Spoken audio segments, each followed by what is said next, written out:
আসসালামু আলাইকুম এভরিওয়ান। আজকে আমার বাসায় অনেক কাজ। আজকে বাসায় কী কী রান্না করব, ডাল বোনা করব। গরুর গোস্ত তো কালকে প্রায় 3-4 কেজির মতো রান্না করে রেখেছি। ওইটাকে যতই জাল দিচ্ছি ততই স্বাদ বেড়ে যাচ্ছে।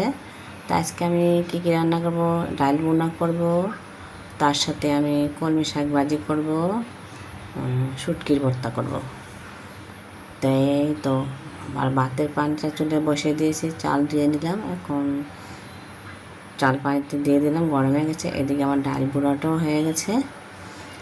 আর এই তো আমি শুটকিটা কেটে টেলে নিচ্ছি। আমি কিন্তু শুটকি কেটে সুন্দর করে ছোটো ছোটো করে প্রথমে শুটকিটাকে আমি ধুয়ে নিই, তারপরে আমি খোলায় টেলে নিই। কারণ শুটকি টালার পরে ধুইলে না শুটকির আর কিছু থাকে না। তা আমার ভাত হয়ে গেছে, তো বলের মধ্যে ঢেলে নিলাম। আর এখন আমার শুটকিটা টালা হয়ে গেছে, শুটকির ভর্তাটা বানিয়ে নেব। আর এই লোটটা শুটকির মধ্যে যত রসুন বেশি দিবেন তত স্বাদ বেশি লাগে।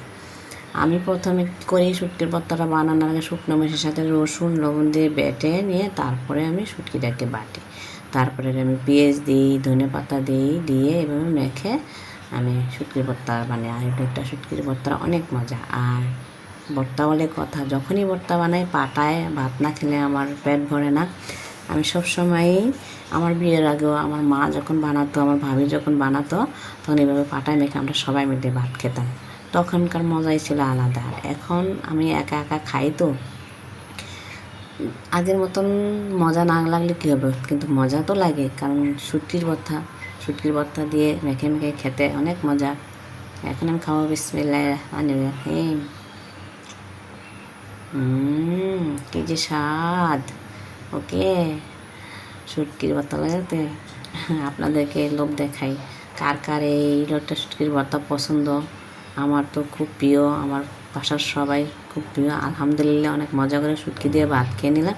তো এই তো গরুর গোস্তটা এখানে আমি গরম করে নিলাম, কারণ এটা কালকে রান্না করে রেখেছি। আমি সবসময় যখন গরুর গোস্ত রান্না করি, কুরবানি বলে কথা, আমার বাপের বাড়ি থেকে অনেক গোস্ত আছে, মানে আসে সব সময়। ঈদের দিন তো আমার ছোট দুজন পাঠিয়ে দিয়ে সেই গোস্তই এখন খাচ্ছি। আরও দুজন পাঠিয়ে দিয়েছে, ওগুলো আমার বোনের বাড়িতে রেখেছি, গিয়ে আনবো। আর আমি রান্না বান্না শেষে এভাবে সবসময় আমার পাকের ঘর সুন্দর করে পরিষ্কার করে নিই, কারণ পরিষ্কার পরিচ্ছন্নতা ইমানের একটি অঙ্গ। আর রান্না বান্না শেষে এই তো আমি ঘরটাকে ঝাড়ু দিয়ে নিচ্ছি। আমার নিজের কাজ আমি নিজে করতে ভালোবাসি, আমার নিজের করতে ভালো লাগে, আমার নিজের হাতে করতে ভালো লাগে।